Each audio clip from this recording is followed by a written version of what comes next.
Happy Juneteenth, Governor.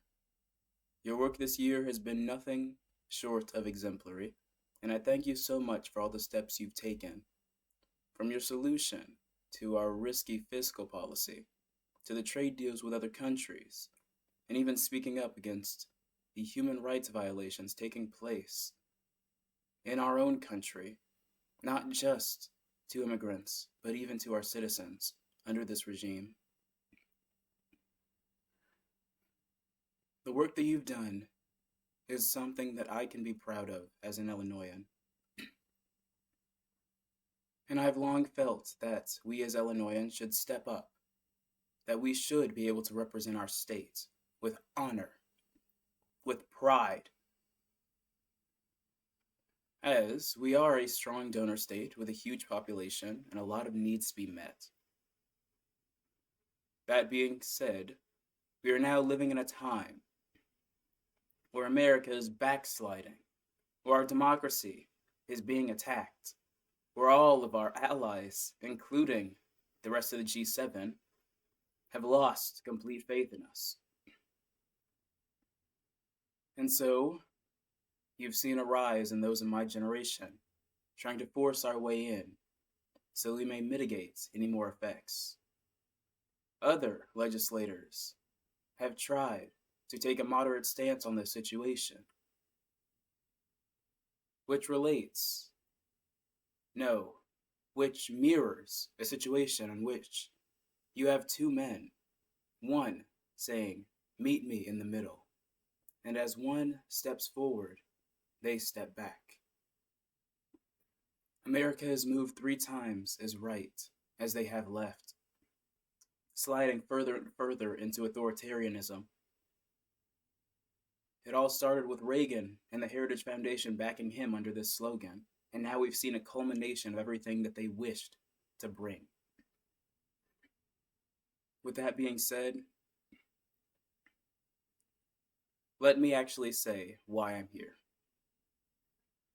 I'm here because I, Jamil McKinney, believe that I should be a frontrunner in this solution. I believe that I can be a part of the leadership that helps us get back on track as a superpower. I don't have much to my name. I grew up in rural Tennessee, moved over here when I was a preteen, went through high school here, went to the military for a very short time, and now I'm just a college student. But I'm also a Rotarian. I'm also an avid volunteer. I'm also a human rights advocate and a speaker at many events. I'm also an organizer and a soon-to-be president of a Toastmasters chapter. I may not be able to do very much, but what I can do is invoke hope into those who are hopeless. As a skilled orator, I've been able to accomplish quite a lot, despite my lack of resources. I owe everything to my mother, but now I need a chance to grow. I need a door to be let into. I don't know what opportunities are there for me, but I know that I'll chase them. I can pay, I can drive, I do not care what opportunities I can get, but I need to be let in. My generation needs to be let in, because we are the future, and I believe that this is our burden to carry. Even after this regime is squashed, which it will be, as 90% of authoritarianization attempts are in democracies, our allies are going to look at us and say, in another 8 years, the pendulum will swing back and you'll fall back into degeneracy. Our allies aren't going to trust the thing that we say because we backslid so quickly. Even 61% of Japanese pollers believe that we are not to be trusted, that our leaders will not handle the situation coherently. And with that, you're going to need a lot of skill, a lot of charisma to mitigate a situation. I'm a political science major, I am a future legislator. I have always been one who prides himself on how much he takes care of others. And I need to apply those skills to saving the United States. I'm tired of being a backseat runner and every leader that I talk to. How can I help you? Tell me what I can do so I can carry this burden. We do not want you to carry this burden alone. We want you to let us help. Governor, I'm glad to see that you are not taking the example of these pushover Democrats who are twiddling their thumbs as our nation falls into fascism. I'm glad to see you taking a stand. And now I'm asking you for help. I need you to help me help you.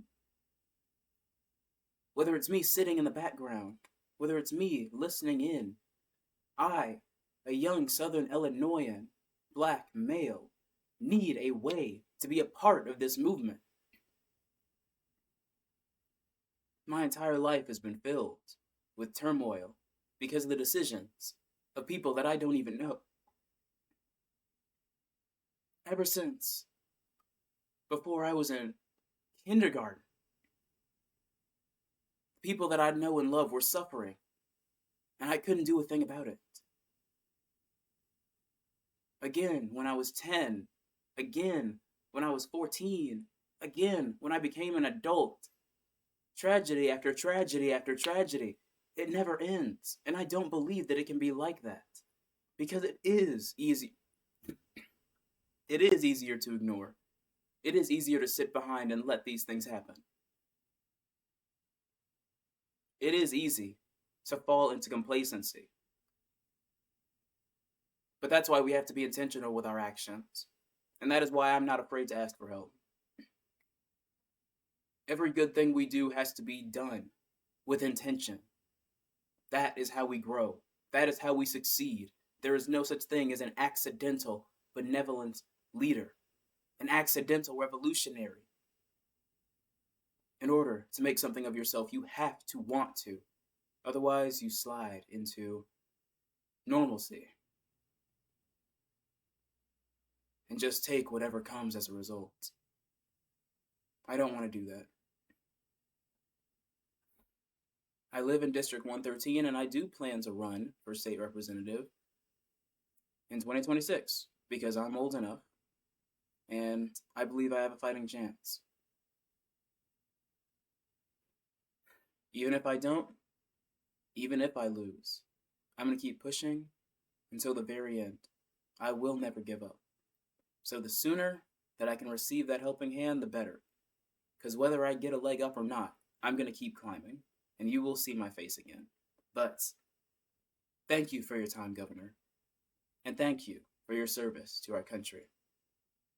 Godspeed, and I'll see you soon.